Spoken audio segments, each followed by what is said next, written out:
Feels like this is less focused on romantic love and more general. No, I don't know. I think it's much. I think it's. I'm gonna play you. That's what I'm saying. You're not disagreeing.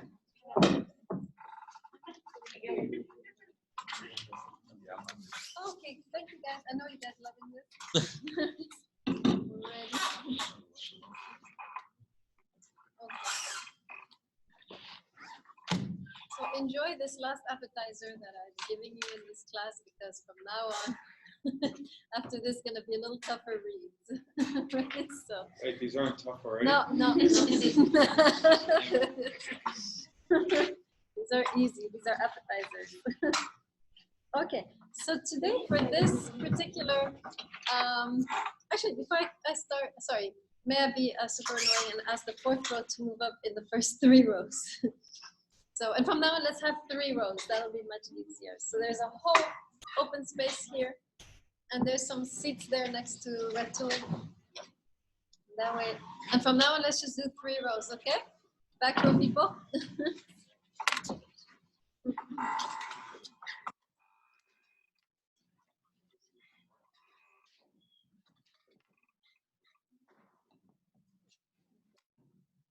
Thank you, guys. Okay, so today we're going to proceed a little different because this is poetry.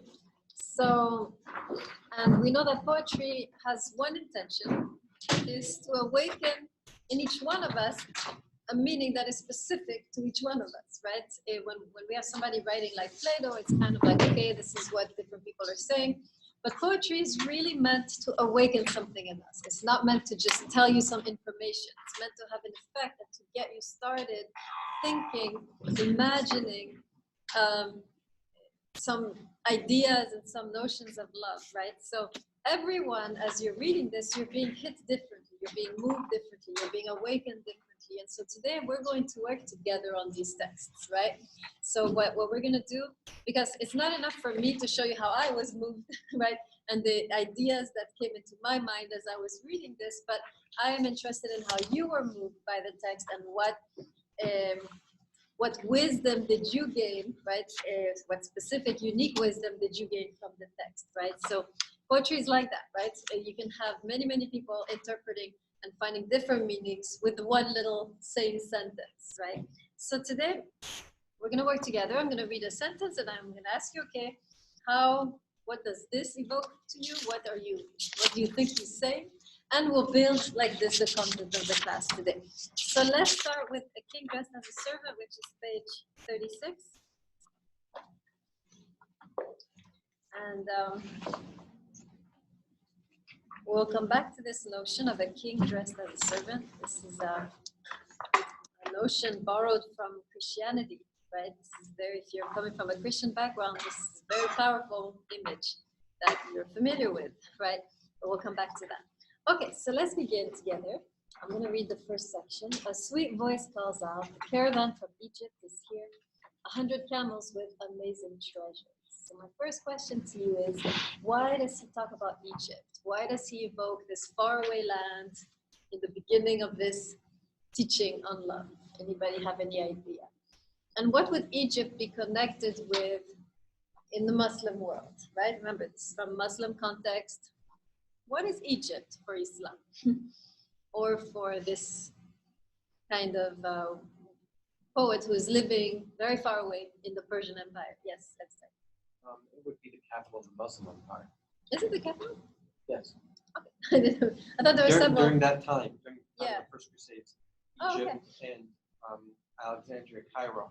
Oh, thank you. Okay, very good. Was the center of the Muslim Caliphate. Okay, so excellent. they did reside in Mexico. Yeah, very good, very good. So the capital, what did it have that was so special compared to the rest of the other cities in the Muslim Empire? Libraries, knowledge, okay, very money, good. wealth. Learn something every day. I did not know that actually. So very good. So Egypt is the capital, or Cairo, right, is the capital of the Muslim world. So it's a faraway land. It has, it's the seat of knowledge. It's the kind of, light of the empire. So he's saying, what I'm about to teach you is coming, right? This is a profound wisdom that I'm going to give you, right? And this is not a wisdom that will be familiar to you. This is Egypt, right? Very good. So then he continues, midnight, a candle, and someone quietly waking me. Your friend has come. All right, so who is the friend here directly in the board? Who is the friend usually in Sufi poetry? Anybody know? Yes. Muhammad? No. If you heard the introductory lecture, you would know immediately what he's talking about when he talks about the friend. Who is the friend? Yes. Yes, God, right? In Sufi, all of these poems, right, are actually poems about God, about his connection with God. So it's also very profound on that level, right? Of course, we're going to connect it more. We're going to interpret it more in terms of interpersonal relationships, but this is also the deeper layer of these poems, right? So, okay, so the friend, God comes, or the beloved comes. Why does he pick midnight as the moment where the beloved is coming? What can we learn? Why midnight? What is special about midnight? Yes. It becomes a secret. Okay, very good. Midnight. The night, secret. So love is secretive, right? And this is actually, just to elaborate on that a little bit. You know how you start a relationship and you start babbling about it and then you destroy it like that? So when you begin the relationship, keep it a little bit under the earth, right? So that it has time to mature, because then people will make their opinions heard about your relationship and will kill it in the end, right? So you want always to start in secrecy. Now, don't stay forever in secrecy, because your partner is going to be like, what the hell? When am I going to meet your family, right? But in the beginning, right, you want to go slow and gently mature the relationship in secret, and then when you're ready, you can come out, right? Very good. Okay, another interpretation of midnight. Why midnight? Why does love come at midnight? Why does our soulmate, why will our soulmate come at midnight? Yes. That the night is considered like the most peaceful time of your day. Okay, very good. This is a really good lesson, actually. The night is when you cease all striving. You are relaxed, you are just not doing. And at that moment, when you stop doing, love will come. Right? Too often we are so actively trying to pursue love that we are not actually creating the conditions of possibility for love to come into our lives. We are so busy going from party to party, meeting this person, that person. We are on 5 different dating apps, right? And in doing so, actually, Rumi is saying that's counterproductive. The way to attract love is actually to cease all strivings. Get in a state where you stop trying, right? And then create stillness in your life. If your life is full of chaos and it's too busy and there's too much stuff going, there's no room for the beloved. Create stillness, right? Internally, in your environment, in your mind, right? Very often we're very obsessed, we're very anxious. Create stillness, because that is when the beloved will walk in, right? You can't make it happen. You can't force it, but you can attract it by creating stillness in your actions, in your strivings, in your trying to make it happen, and also in your mind, right? Still your mind, relax. You can't make it happen. So you don't need to stress about it. It's not in your control, right? The moment you lose your control, now the stage is set for the beloved to come in, right? The less controlling we are, the more everything is ready for the beloved, the more we attract the beloved. Interesting. It's a very important lesson, especially for you who are single and everybody's telling you, come on, you got to go get them, got to go here, got to do this. And you're getting all this pressure to do X, Y, and Z. Actually, don't listen to them. Says Rumi, stay in your quiet place, because this is when you will attract love, right? Love is attracted to midnight, not to noonday when you're over here trying to do everything. Okay, very good. All right, skipping a little bit. I like this one. Suddenly there is a world within this world, an ocean within the water jar. It's a kind of image saying love is like an ocean in a water jar, or the beloved is like an ocean in a water jar, or maybe you are. We don't know what is an ocean within a water jar. So how would you interpret this? Ocean within a water jar. What is he trying to say? Yes, it's that. A very large and vast idea, but it is compacted within a very small person. Meaning there's this large concept of love, but it's compacted inside of an individual. Okay, good. This is to elaborate on what you're saying. This is a imagery taken from the Christian text. Anybody know what text this is alluding to in the Christian tradition? It's a text by the Apostle Paul. It's almost quoting here. No? It's a text where he's talking about the presence of God within us, and he is saying, we have this treasure in jars of clay. This is the Apostle Paul being poetic, right? We have this treasure in jars of clay, saying that we human beings are made of clay, but we can contain the divine, right? We can contain the divine presence. This is a direct quote. An ocean within a water jar. It's a very similar idea that as human beings, we can contain the divine. We can contain a powerful ability to love, right? Which is incredibly nourishing and life-giving. And we don't even know our power. That's why we don't practice love. If we knew how powerful we could be when we love, we would spend all day refining our ability to love, right? So this is actually talking about something very powerful that resides within us, that we can draw upon, that we can offer, right? That is yet in a very fragile container, which is our bodies, right? Nice. Okay, what else can this tell you about ocean within a water jar? What would it tell you about the beloved? That they sometimes are an ocean within a water jar. This is interesting, especially when it comes to the people who talk about love being blind. Rumi is disagreeing in this text, actually. Can anyone tell me what he's saying here about how we see the beloved? Yeah. We see so much more than the You got it, right? People see the water jar. We see the ocean, right? Very often you're dating someone and everyone is like, what do you see in that person? You're like, oh my God, I see so much, right? You're seeing the ocean. This is interesting. I want to talk a little bit about that because we are told often love is blind, right? And everybody's mocking us when we fall in love with someone and when we see their beauty and they're like, there's nothing there, right? That's what they will tell us. Actually, Rumi is saying love is not blind. Love is actually such a deep perception of reality that to other people looks like you're blind. You are seeing what no one else sees. That's not blind. That's deeper perception, right? Just because no one sees it doesn't mean it's not there, right? So Rumi is actually saying love will give you a deeper perception on the person you are in love with. And do not let yourself be troubled by the people who tell you you're blind. It is they who are blind because they do not see what you see, right? So very, very beautiful insight that when we love, this is when we truly see the beauty, the potential of the beloved in a way that other people don't.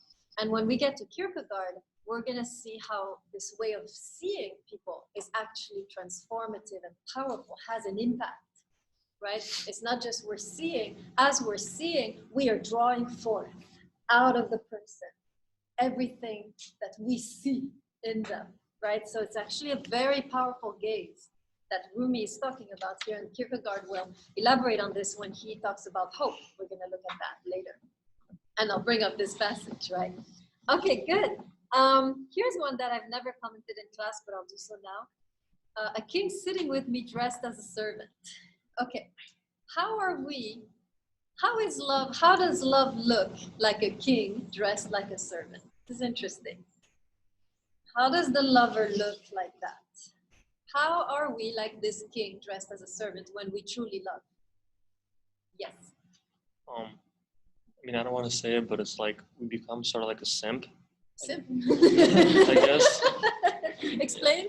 So like when you, for example, when you're like with your friends, you act like a certain way, but like when you're with your lover, you kind of go into that vulnerable state where you just want to be with that person and you don't care what others say.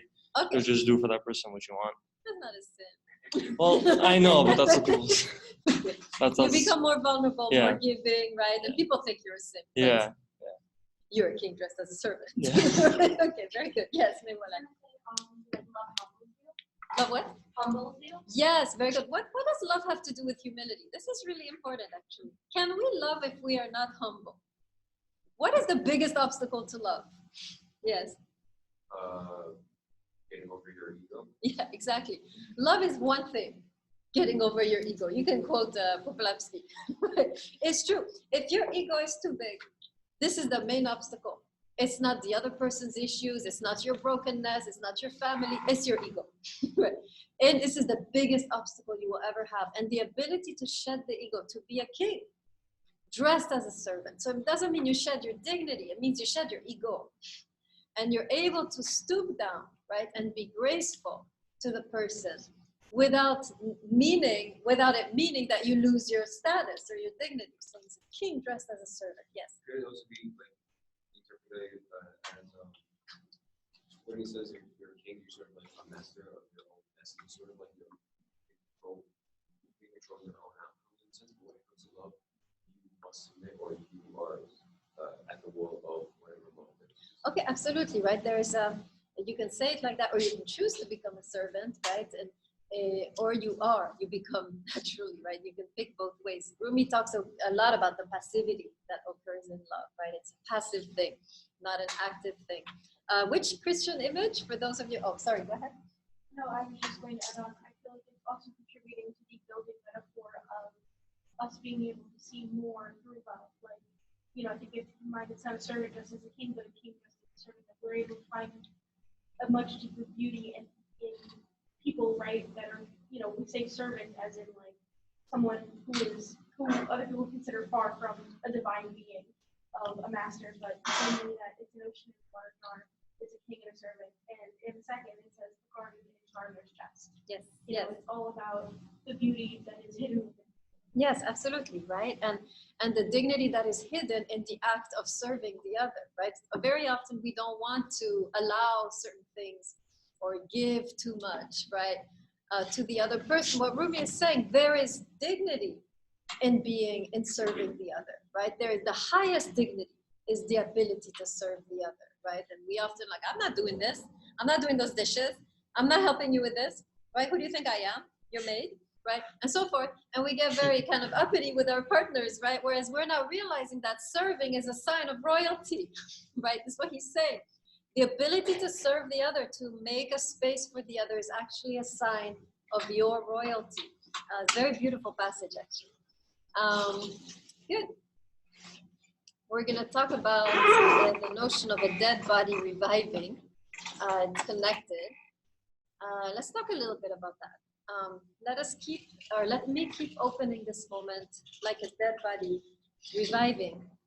So, how does love put us through that? Death and revival. What does love have to do with death and revival? Yes. Ups and downs of a relationship. Okay, so yes, this is important to know actually. Every relationship will go through death at one point. And whether it becomes a revival depends on you, if you're willing to stick through the death, right? And very often we get to the point of the death and we're like, oh, no, hell no, I'm out of here, right? And we miss the resurrection that comes after the death. Or you could see it like this, right? Every love will have a winter season where you feel nothing for your beloved and where they feel nothing for you. And now you're thinking, it's over. I don't feel anything for you. And they don't feel anything for me. It's finished. What can I do with this? Right? It seems completely finished. It's the winter. But if you're able to stick through the winter, what happens after the winter? Inevitably, not summer. You're dreaming. Okay, it's a spring. Okay, very good. Inevitably, the spring can come if we stick with it long enough, right? And many of us, we miss the spring because we don't want to go through the death, right? And this is very typical idea, again, right, in all three monotheisms, the idea that before you can experience a resurrection, you have to experience a death. Death is seen in Judaism, Christianity, Islam as the prelude to, as a birth, as a kind of a prelude to resurrection. There's a very positive perspective on death in those three religions, right? Yes, next time. What about the idea of the Christian idea of death? Love is a lifelong thing. Yeah, and that's the idea, right? This idea that it's a lifelong thing which goes through several stages, right? Death, life, death, life, death, life. You see what I'm saying? No, I'm saying, I see what you're saying, but I'm looking for more of a large time scale. Oh, okay. Love goes through death and revival, meaning that love doesn't truly follow death, right? Even in death, love has its own revival. Oh, so what And do you that mean even with that? after death, Okay. Oh, right? Even after you're death, even optimistic. after one side dies, right? You still have this. You have the death, right? The death of the love is the death of the person, which shouldn't theoretically end the love, right? Because love, according to Rumi, really does need to be within two people. But you still have this. The revival comes after the person knows what he lost. If you revive the love, because he knows what the love was in the beginning. Oh, I see what you mean. So in the sense of there is like a separation, everything is dead, and that's when at the separation you realize, oh wow, this Yes. person was amazing, and this is the beginning of possible re-beginning, right? Okay, You don't nice. really miss someone until they're dead. Yeah, right. idea. And until they've dumped you. Yeah, okay.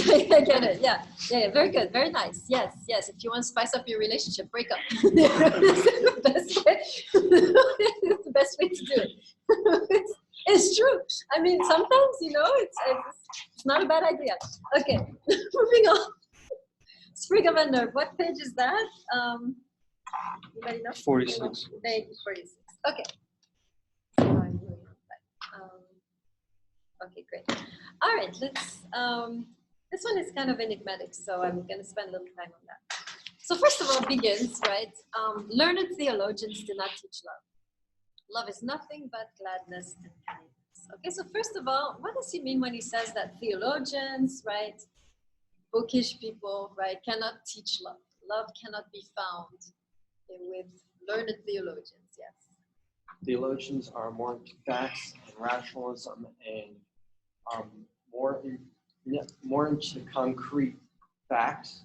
Love is an emotion. It's more abstract. They don't deal with the abstract. They deal with facts. The way you put it is interesting, but I see what you're trying to say, right? Absolutely. It's more abstract, and whereas love is something that you can learn how. What is the only way you can really learn how to love? Experience. Experience, right? That's what we've been talking about. So in other words, you can read all you want. So this class actually is completely useless. I mean, you're going to read 7 books on love and none of this. You're real. You can just walk out, go out and experience. Beginning of class, you said that after this class, Yes. we learned how to find love or our own relationships. Yeah, exactly. So we've been lied to this entire time. Totally. I've tricked you. So yeah, that's the idea, right? Basically saying your best teacher, it's not going to be me, it's not going to be Rumi, it's not going to be Kant and Kierkegaard, it's going to be your beloved. But most of us are not willing to learn from our beloveds. They start to say one little thing they want, they're like, shh, be quiet. No, I'm fine. Everything is fine. We are good, right? So we miss often the opportunity from learning from our partners because we don't want to hear it. It's hurtful, right? That, oh, you don't do this well, and I don't like it when you do that, and can you please do this? And, right? So we are not realizing that actually our best guru, right, our highest master is actually our beloved. And if we were able to listen and maybe ask, how can I do things better? How can I love you better? What do you need? Then we would become masterful, right? Thich Nhat Hanh, who is a Vietnamese Buddhist scholar, once said that the beloved is like a plant. And just like every plant is different, you have to learn the specific way to take care of that plant. For example, if you have a cactus and you water it every day, what's going to happen to your cactus? It's going to die. If you have a myrtle tree, right, a little tree like this, and you never water it, what's going to happen? Also. Die too, right? So every plant is different, and so we have to learn what does this plant specifically need, right? Some people don't need all this. How are you doing? Are you okay? Can I, right? But some people don't need that much water, right? Some people need more water. Some people need more space. Some people need more attention. Some people need more time together. Some people need more time apart. Right? You have cactus lovers and you have all the other plants, right? So they are tropical tree lovers, right? So we need to learn our partners and learn how they need to be loved so that we can love skillfully, right? Yes. See. But within this uncertainty, what happens if we go too long? I mean, as in, like, let's say you raise a man-eating plant that ends up eating you because you gave it too much love. Yes.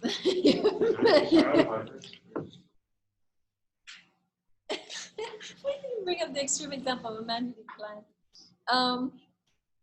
Okay, yeah, that's too extreme. But what I mean is somebody that kind of takes advantage of that love and Oh, yeah. wants more and more. Yes, no, of course, obviously, as you're loving, you have to also love yourself. Obviously, there is only so much you can do for the other person, right? You cannot become their mother or their God, right?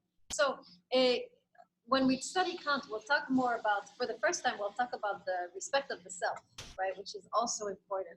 Here we're focusing so for now on the other, but you're right. We cannot give what we do not have, and if the other sucks us dry, what happens, right? This is one of the main questions that we will address later on in the course, right?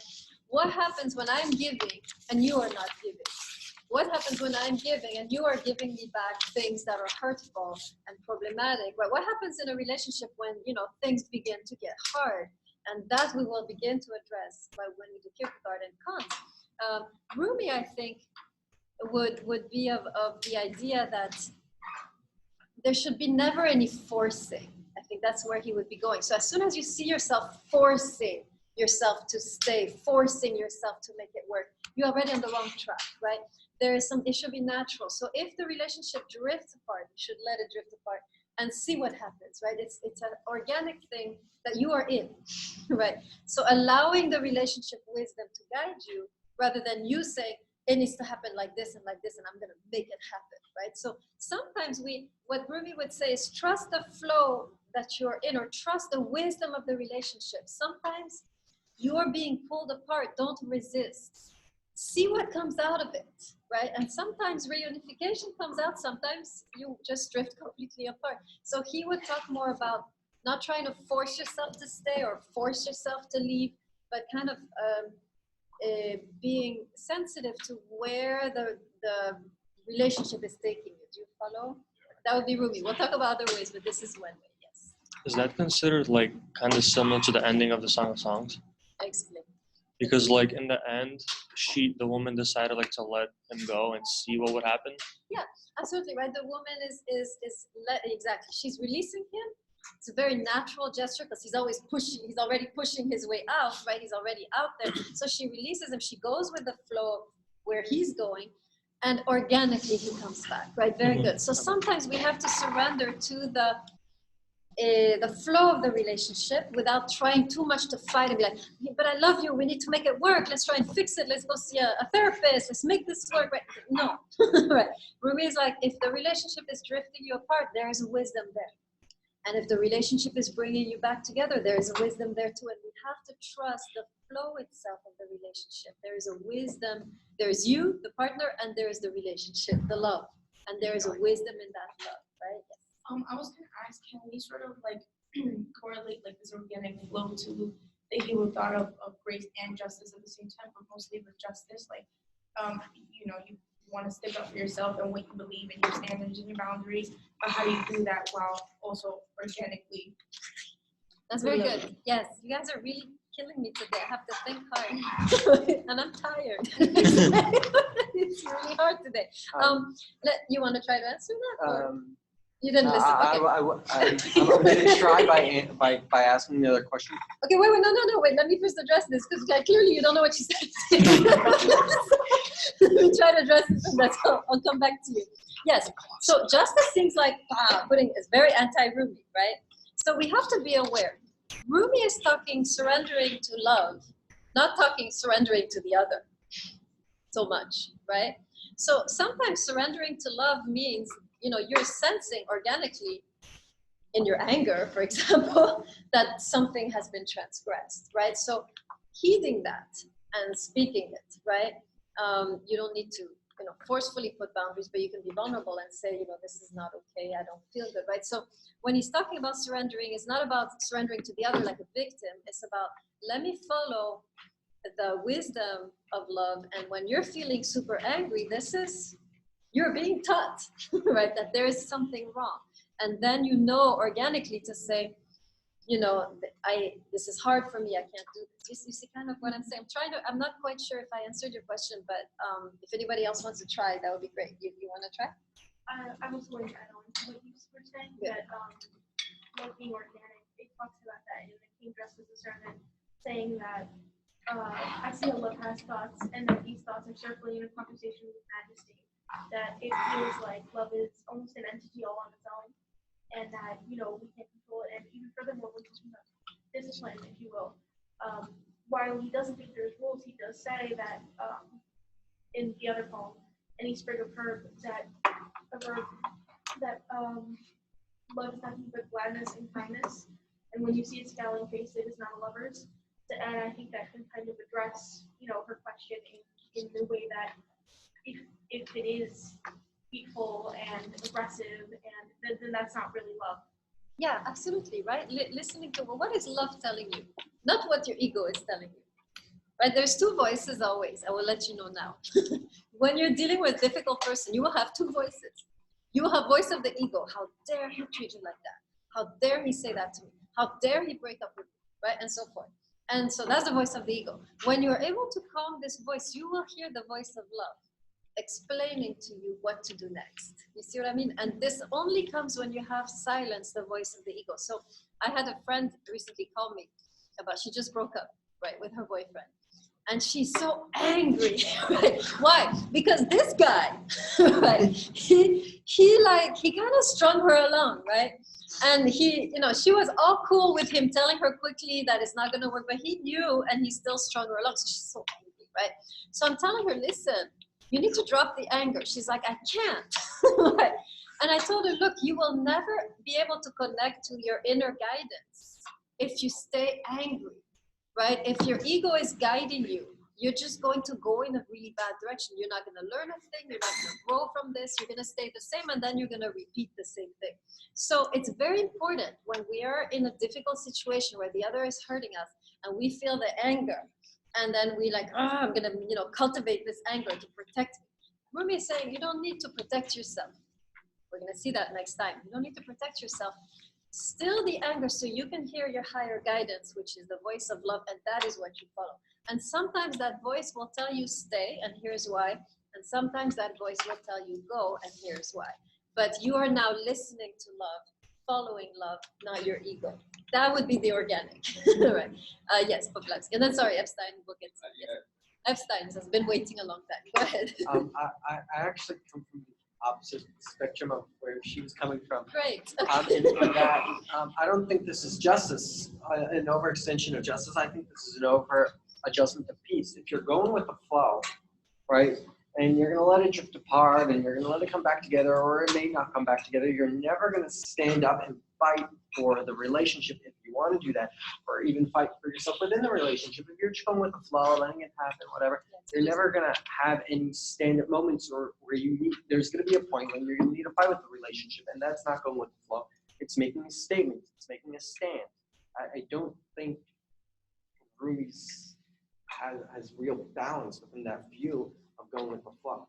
Yeah, that's the temptation to see that, right? And where, if I can try to defend Rumi, I would say it's not about following so much. I think I said follow the relationship, but it's not so much about following the relationship than following your higher guidance of love. And sometimes, yes, the higher guidance will tell you fight. Sometimes it will tell you don't fight, right? There are moments where fighting is pointless. So I think that's what he's trying to say. Not like following you and how you're both embittered and right. And now let's just stop, right? This is a very superficial level of the love story. But if you're able to tune into your higher guidance and see what does love prescribe, right? What does my higher guidance prescribe? And following that rather than you, what you want immediately, that I think is what he's saying. Sometimes the higher guidance will say fight or stay, right? And sometimes it will say leave. It depends, right? So I think, yes, there is room for fighting, but it can't come from you trying to make it work because you're so desperate, right? It has to come from this higher guidance, which is telling you it is the right thing to do that. And I'm talking probably really abstract for some of you, but how many of you have experienced this? These two voices, these two levels. Okay, so you see what I'm saying, right? There's the anger, the ego, like this has to work because, you know, and my parents, my family, everybody gonna think I'm stupid, so I'm gonna make it work, right? Or there's, and you know, sometimes you shouldn't be fighting for this, right? And sometimes if you can still that, you'll hear, okay, love is saying, I need to let it go. Love is saying, I need to say certain things or try certain things. So that's what I think Rumi is saying. Surrender to love doesn't mean surrender to the other person or surrender to the mess you've made, right? it's surrendering to love, right? Does that help a little bit? And that's what justice looks like, I guess. Yes, see. I mean, to attempt to control love as a king would control everything is kind of how I interpreted the quote from the previous poem. So a king guys wanna disguised go as a back servant. Yes. Yeah. To be a king disguised as a servant, I interpreted it as instead of being a king, instead of you controlling love, you're a servant. Basically, you're letting it guide you in a way. And if you attempt to be, if you try to take control over it, then that is exactly what's going to happen. Yeah, very good. I like that, right? You are a servant to that voice, right? Whatever the voice of love tells you to do, you do. Whatever it tells you not to do, you don't do. But that takes humongous effort first to still the voice of the desperate ego that wants to control, that doesn't want to look stupid, that is needy and clingy. You have to be able to still that in order to hear that higher voice and get the guidance. And yes, then you become a servant to that voice, right? Rather than trying to control it for you. Poplawski. So what would we say on, let's say, a scenario where the two lovers decide to go on a break, but they never really get back together? It turns out to be a forever break where they really never. So what would Rumi have to say to that? He would say that's where, right? That's where the natural course. You were never probably meant to be in that sense, because that's where, right, is the most, no, unless your inner guidance, if your inner guidance said nothing and let's just let it go, then yes, you let it go, and it wasn't supposed to be, or it was supposed to be maybe just a short-lived experience, right? These are also very intense, by the way. I don't want to downplay short love stories, right? They can be incredibly transformative, right? But probably not for a long period, right? So whatever, right? Sometimes the love will stay. It's over, right? Or gradually. We'll never say that. It'll be very gradual. And so he would just say, well, this is where you were meant to be only for a small time. Does that make sense? I would like to, I don't know, like, if, what if, like, no sort of, what if there was no closure to it? What if, like, it just went on brain and nothing else came out, and you gained no knowledge of it? You're sort of stuck in this sort of like position where you really don't know what went wrong, because there was no, like, communication ways to say, this happened, and this is why, yada, yada. There's, like, no knowledge, no. Everything normally, I feel, if you, see, it depends how you reflect on it, right?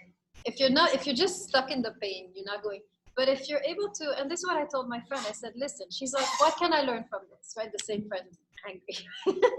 And I'm like, I'm not gonna tell you, right? You need to get to a place of peace and then ask, literally ask out loud, what can I learn from this? And wait for your inner guidance to begin to tell you, right? So very often we don't ask, or we try to escape the situation and we get very busy, and so there's no room for that.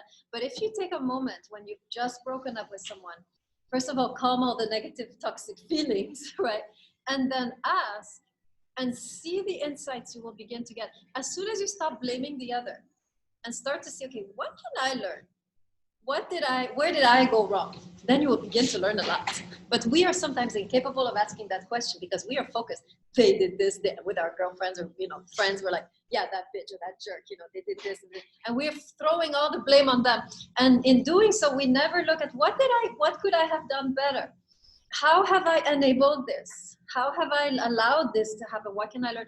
As soon as you turn to yourself, you will get it, right? So always you should be able to learn something profound from any relationship, right? There's always a gem there waiting to be found. Excellent. Okay, good. You guys have taken over the class. It's wonderful. That's what I wanted.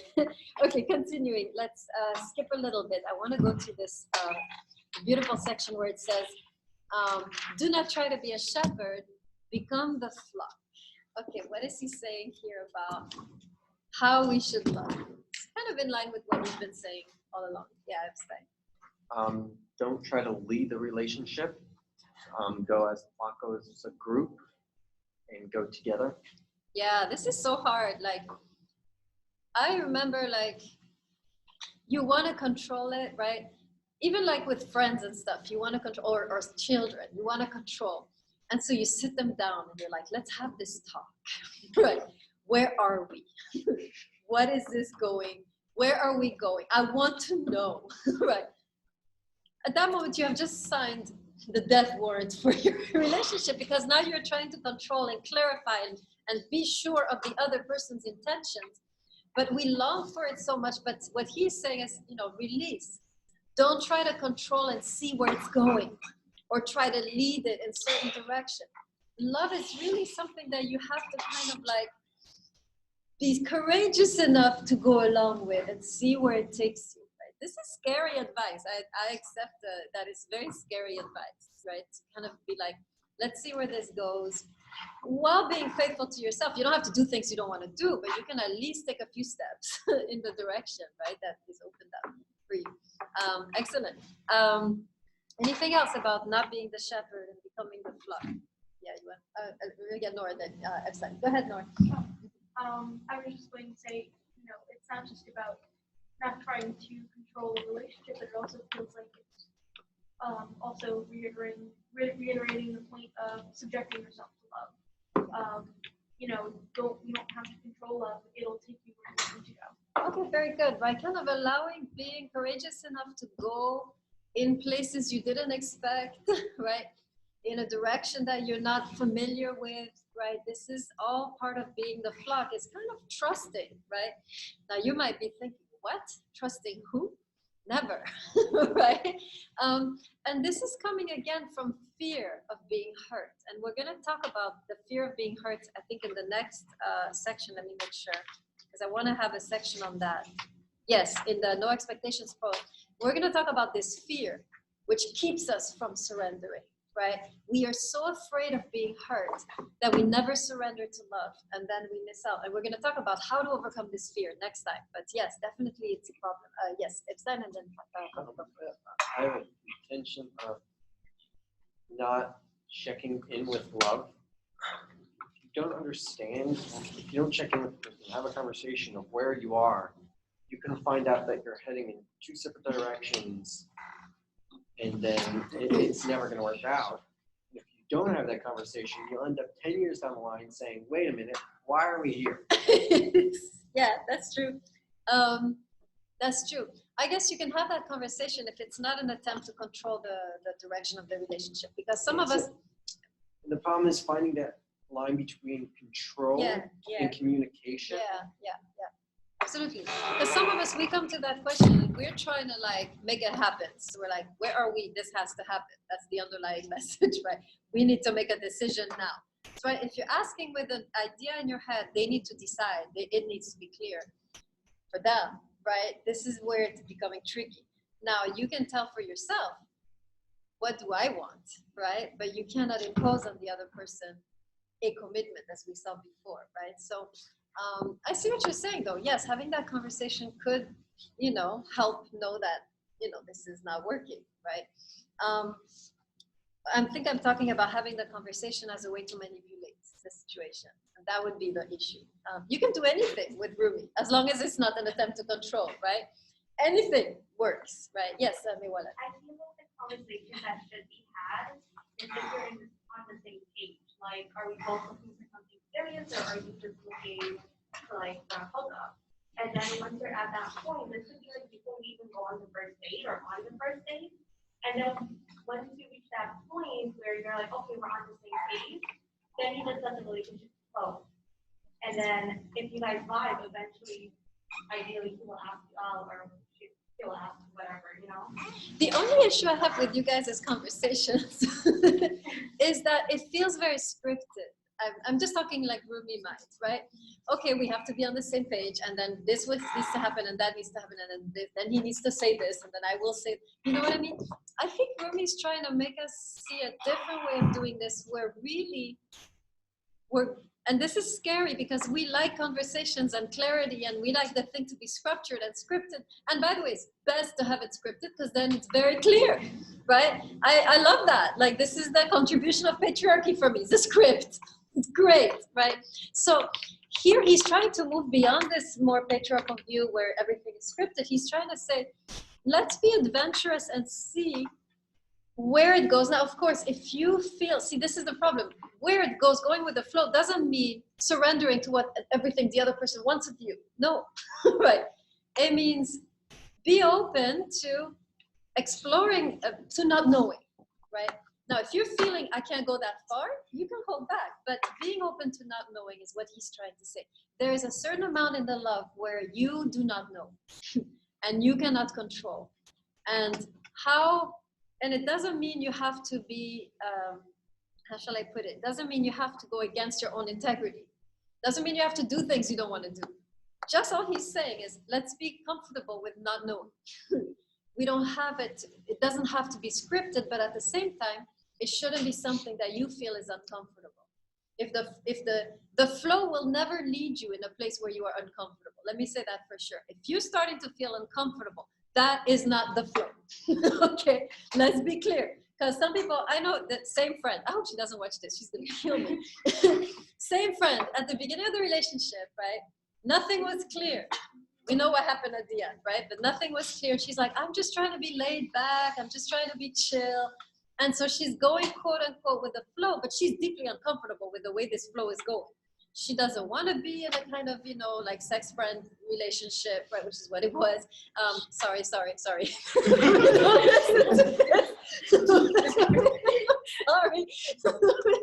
Hopefully never. Right? She was uncomfortable where the thing was going. That's not the flow. She was trying to be something she wasn't. The flow is, here's what I feel, here's what I desire, here's what I need. Can you do it? Okay, you don't, it's fine, we be friends, right? So if you're starting to feel, anxious, uncomfortable, you have lost the flow. The flow is natural. The flow is joyful. The flow is comfortable. And so there's no need to have big scripts and to have big conversations. As going, as soon as it stops being joyful and comfortable, it's an indication, okay, what do I need that I haven't said, right? And again, to do it in a way that is not shackling to the other, I guess. And at that moment, let's imagine the scenario you're talking about. It's been a while, there's no commitment, like my friend, right? At that point, you can totally say, listen, I feel the need, if we're gonna go further, right? Maybe you have already and you're not comfortable, so you wanna take a step back. I feel the need to go further, I need this. We don't have to. You don't have to make that decision, but me, to take that step, I need this from a man or a woman or whatever. And then you leave it open. You're not forcing them. You're not saying, I need you to, right? That's what you don't want to do. I need you to. No, here's what I need. And that's why I can't go further. And it's up to you. If you're not ready, that's fine. We don't need to take that step, right? So you can express what you need, but it should never be like, I need you to do this now for me in this relationship. The flow is, I am happy, joyful, comfortable. And when I stop being joyful, I take a step back in the joy, right? And if the person is not ready to take that step, you stay in that first joy. It can be very nice, right? Some people, you're not meant to date. I had an amazing friend that we would have been amazing friends if we hadn't started dating. And now it's ruined. I cannot even talk to this guy. So that's the idea. Does that make a little more sense? The flow, right? Flow is never going to lead you in a place where you feel like choking, right? That means you've just stepped out of the flow. Come back to the joy. I need to take a step back. And if you can't go further, that's cool, right? Let's stay here for now, right? C. The point is to follow the flow of love, not to follow the flow of the other, I think. Yeah. That's a better way to put it. Yeah, because the other will be like, hey, don't be so uptight, let's do this, let's do that. And now you want to go, be the servant, right? If you misunderstand this, remember, it's the king dressed as a servant. Don't forget your royalty, right? This is not you becoming the servant. This is you choosing what if you decide. Right? So absolutely, if the other is pushing you, that's not the flow. If you feel any pressure, that's not the flow. Flow is joyful, free, organic, right? And if you're leaving that joy, time to go back in the flow, right?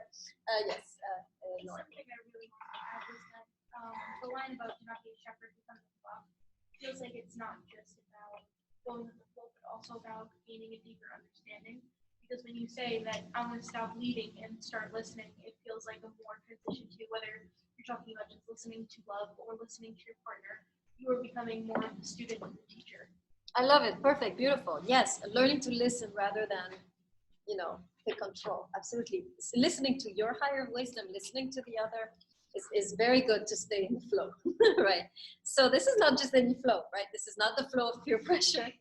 This is not the flow of, the chokehold, right? This is really very specific flow, right?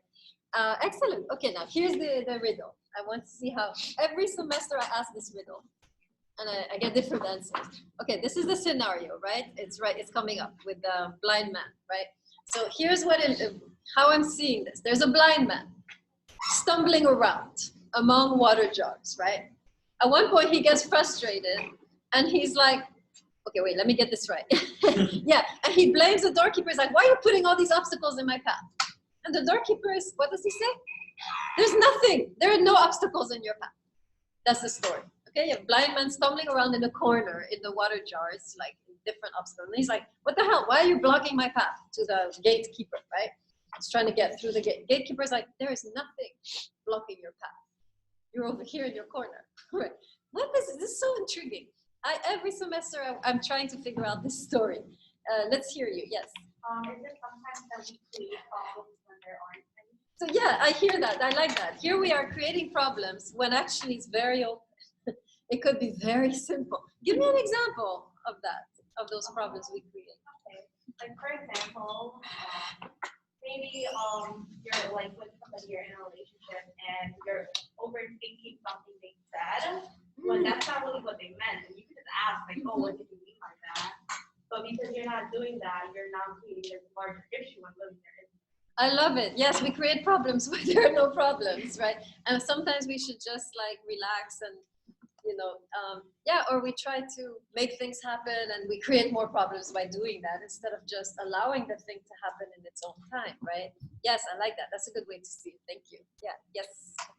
I think it's like you rather blame other people and other things in life than like looking at the situation in your own way and try to resolve that issue. Yes, yourself. I like that, right? He's blaming the doorkeeper. It's like, it's you over here in the corner. The way is open for you. Very nice. We very often blame others for our stumblings when actually it's us, right? We need to look at ourselves. Very nice. Stein and then C. I look at somebody like her, and I look at it as a couple, with the doorkeeper and the blind man, right? Someone's not looking where they're going, and then all of a sudden they blaze them, and they're like, well, it's not my fault. Okay, yeah, the And so gaslighting, it right? has this couple banter to it. Yes, you blame the other, and it's like, I have nothing to do with your problem right now. Right? There And you you're go. like, but it's your fault. I Yes. got no idea what- Okay, yes, we can say that. That works too. C, go ahead. I thought that doorkeeper was God, Okay, go on. because a lot of people, when they try to control things, or when they put even heavier attention on this thing that they're trying to solve, they actually make more mistakes, I think. It's a trend that I've been seeing. Yeah. For this blind man to continuously stub his feet across these obstacles, I think the logical thing for a lot of people to do, well, not really logical, but a lot of people will probably blame love, blame something other than themselves Yes. about whether, why they can't find the love that they really want and stuff like that. Yeah, I love it. Like some people say, there's no good women out there anymore. Where are all the women, or where are all the men, right? They're here. It's you who's over here in the jars, right? Stubbing your feet, right? Absolutely. We blame society. We blame there's no one. Everybody's married, right? We blame our parents, and actually it's you over here, right? Yes. Like we try to figure shit out on our own instead of asking for guidance. Ooh, I like that. I like that. The blind man's not asking for anyone to, he's trying by himself in a corner, not getting anywhere. Whereas if he could just say, doorkeeper, lead me to the door. Right? That's a nice way. I haven't seen that at all. Absolutely. We're not asking the right people, right? Sometimes we're just trying to figure it out on our own. Nice. Yes. No. I was going to say that I kind of took it as how do I explain it? Almost like a lack of knowledge. He says in that poem, we don't know where we are. That people seem to think that they have full understanding of what love is, what it should be, what it shouldn't be. There shouldn't be a jar here, And in reality, we don't even know where we are. We aren't in the doorway to love yet. There might be some way to go. There might be other things, and it's addressing the lack of knowledge, because how would you know where the door is, where the jar is? You're blind. Yeah, absolutely. You're saying something really profound. All love relationships, we don't know where we are. It's true. And we don't need to panic. That's what the text is saying. It is essential to love. It is part of being in love to be confused and to not know. Otherwise, what you're with a machine or one of those blow-up dolls, right there, you know where you are. You know? So this is right. This way, say if you're with another human being, right? I'm sorry, guys. I'm sorry. Just, I don't know. I'm tired. Okay. I'm sorry. So this is the issue, right? We, as soon as you're with another human being, I see Alonso. She's a very distasteful. Did not like my joke. Right? And as soon as we're with another person, right? There's always going to be confusion, and it's part of the experience, right? This is what makes it interesting. Let's try to find interesting our confusions. Like, ooh, I'm confused. How exciting. What's going to happen next? I don't know. Right? So we are not able to relax into the confusion. And I think that's what he's kind of saying. Well, one way we can interpret it.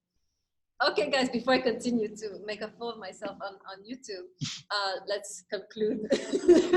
So, good, but that was really interesting. Thank you. That was a really good explanation. I liked it. So next time, next 2 poems, and we'll do the same thing. And we'll talk about the remedy for fear. This is very important class next time. For next week, it's still this book, right? Same this book? Okay.